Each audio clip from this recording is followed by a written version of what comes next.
The prime minister of Israel dragged Donald Trump into it. And as somebody that's been friends with him over 30 years, nobody drags Donald Trump into anything, number one, but I want to get your reaction to that.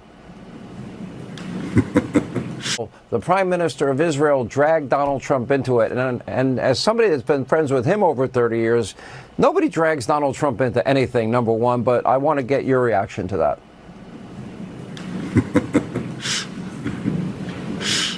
Well, you're right. I mean, that's ridiculous. Donald Trump is the strongest leader in the world.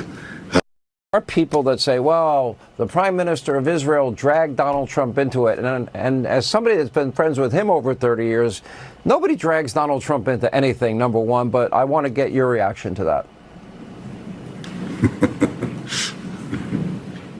I want to start by saying all praise, honor, and glory goes to Yahweh, Ba'ashim, Yahushai, Ba'ashim, HaKodash.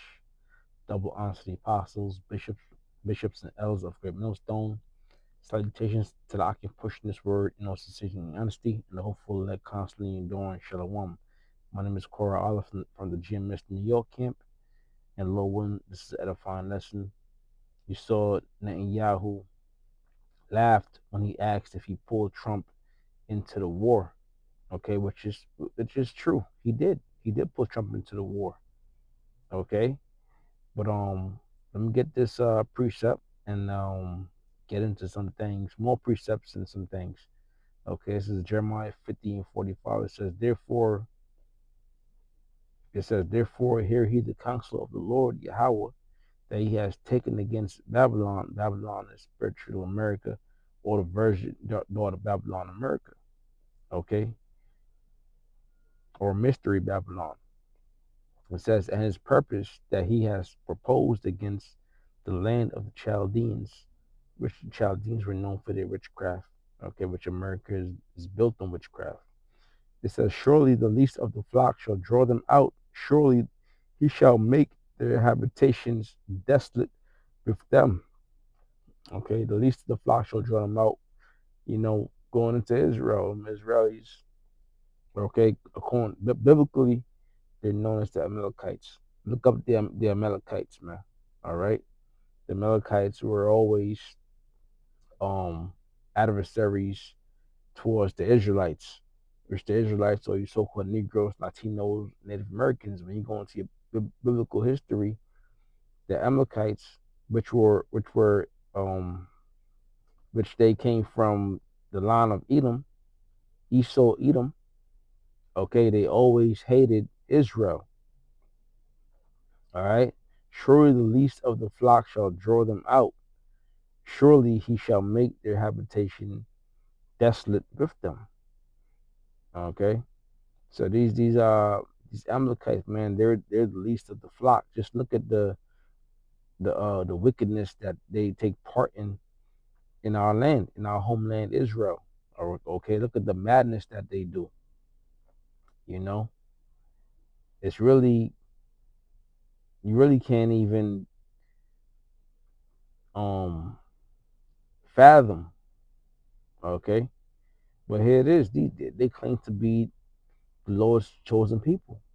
Why is that? Because they want that birthright. Okay, just like Esau had that hatred towards Israel. Why? Because that birthright was taken from him by our forefather. Okay, so Edom, Esau, he's a progenitor of you so-called, or of the so-called white race. Okay, and Jacob, he's a progenitor of the so-called Negroes, Latinos, and Native Americans. All right, but the blessings went on to Jacob, and Esau hates us for it till this day. All right, so it says, surely the least of the flock shall draw them out. Yeah, in other words, I'll say this, man. Amalek wants to be in control. Amalek wants to push that New World Order, which don't get me wrong, they all do. And at the end of the day, they're all Edomites, okay? But Amalek he's basically rushing it. He wants it now. It's in his spirit. He knows that their time is up. Okay, so now Trump is in a war that he basically can't win. Okay, let's get some. Let's look into something real quick. Okay, we now read in Chat GPT. Let's ask Chat a question. February 10th to 13th to February 13th, 2026, Netanyahu visited the United States, but the trip was Washington, D.C., not New York. So I thought it was New York. So like, during that visit, he met with U.S. President Donald Trump at the White House to discuss issues like Iran and regional security. After the visit, he returned to Israel, and by February 25th, 2026, he was back in Jerusalem hosting India's Prime Minister Narendra Modi. Okay, so now let's go into this. When did America and Israel strike Iran?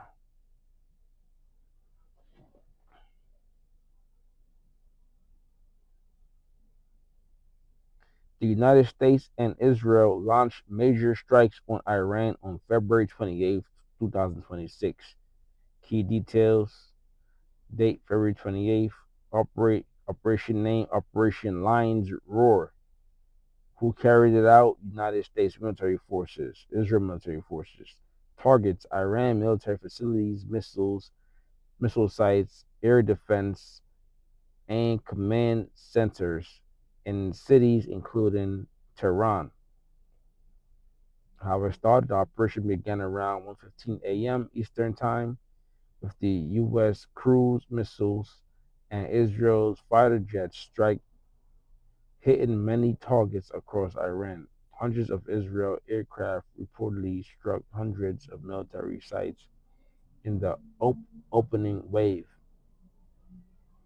All right, now you can read about what happened after and whatnot. I was just making a quick point. Okay, the least of the flock shall draw them out, which is Israel and Netanyahu. Netanyahu, not a Jew. Okay, pulling Trump into the war. Whether it was, I don't know exactly how um he did it. If it was a honey trap, let's go to honey trap real quick. Honey trap. Let's see what it says. Honey trap is a tactic where someone uses romantic or sexual attraction to manipulate a target into giving up information, money, or influence. Okay, so look into the honey trap because here, Trump, he did a lot of filthy things with Epstein. So who knows? Maybe uh, Netanyahu was there also, and they have some things on camera, or it might be a whole different scenario where they have Trump in some kind of um compromising positions. Okay, but the point is this: Netanyahu definitely brought America and Netanyahu and Israel definitely brought Trump and America into that war. Revelations 11:14, the second woe is past, and behold, the third woe cometh quickly. Right. So World War One and War Two, they passed. All right, but there was a lot of casualties, even civilians. Okay, but now World War Three, the numbers are gonna be is gonna you know be way more than what occurred in World War One and World War Two. The number of casualties, whether it's the military or whether it's civilians. Okay, but Lord willing, I want Lord, this was an edifying lesson. I want to say all praise, honor, and glory goes to Yahweh, Bashim, Yahweh Shai, Bashim, Hakwadash. Double honor to the apostles, bishops, and elders of no stone and salutations. I can push this word in all sincerity and honesty. Shalom.